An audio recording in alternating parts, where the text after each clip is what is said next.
এই দিন এই সময় আমার আনাস পৃথিবীতে ছিল।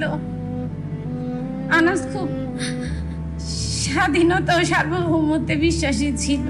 আনাস তার চিঠিতে লিখেছিল, মা, আমি মিছিলে যাচ্ছি। আমি নিজেকে আর আটকে রাখতে পারলাম না।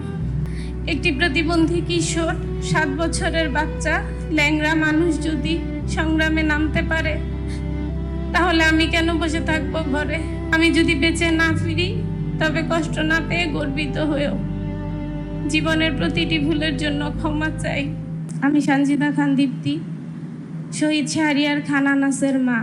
আমার ছেলে শাহরিয়ার খান আনাস আদর্শ একাডেমি গ্যান্ডারিয়া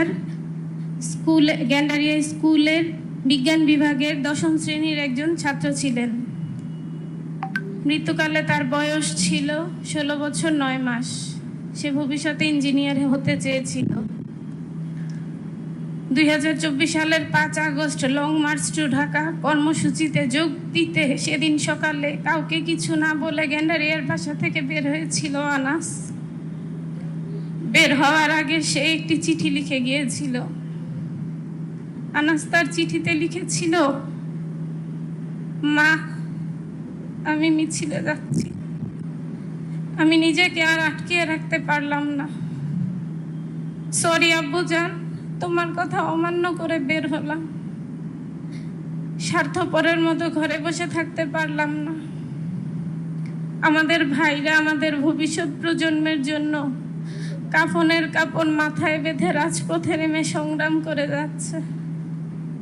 অকাতরে নিজেদের জীবন বিসর্জন দিচ্ছে। একটি প্রতিবন্ধী কিশোর, 7 বছরের বাচ্চা, ল্যাংড়া মানুষ যদি সংগ্রামে নামতে পারে, তাহলে আমি কেন বসে থাকবো ঘরে? একদিন তো মরতে হবেই। তাই মৃত্যুর ভয় করে স্বার্থপরের মতো ঘরে বসে না থেকে সংগ্রামে নেমে গুলি খেয়ে বীরের মতো মৃত্যু অধিক শ্রেষ্ঠ। যে অন্যের জন্য নিজের জীবনকে বিলিয়ে দেয়, সেই প্রকৃত মানুষ। আমি যদি বেঁচে না ফিরি, তবে কষ্ট না পেয়ে গর্বিত হয়েও জীবনের প্রতিটি ভুলের জন্য ক্ষমা চাই। আনাস। 2 বছর আগে এই দিন এই সময় আমার আনাস পৃথিবীতে ছিল। আনাস খুব স্বাধীনতা ও সার্বভৌমত্বে বিশ্বাসী ছিল।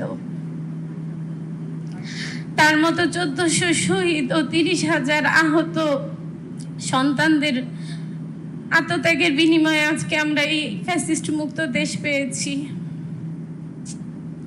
আমারও আমার পরিবারের মাননীয় প্রধানমন্ত্রীর কাছে বিনীত অনুরোধ যে আমরা যেন এই গণহত্যার ন্যায় বিচারটা পাই। আমাদের এই ভিকটিম পরিবারগুলোর জন্য যেন ন্যায় বিচার নিশ্চিত করা হয়। জুলাই যোদ্ধাদের যেন যথাযথ রক্তের মূল্যায়ন করা হয়। আমি চাই আমার ছেলের চিঠিটা জাতীয় শিক্ষা কারিকুলামে অন্তর্ভুক্ত করে পাঠ্যপুস্তকে পড়ানো হোক।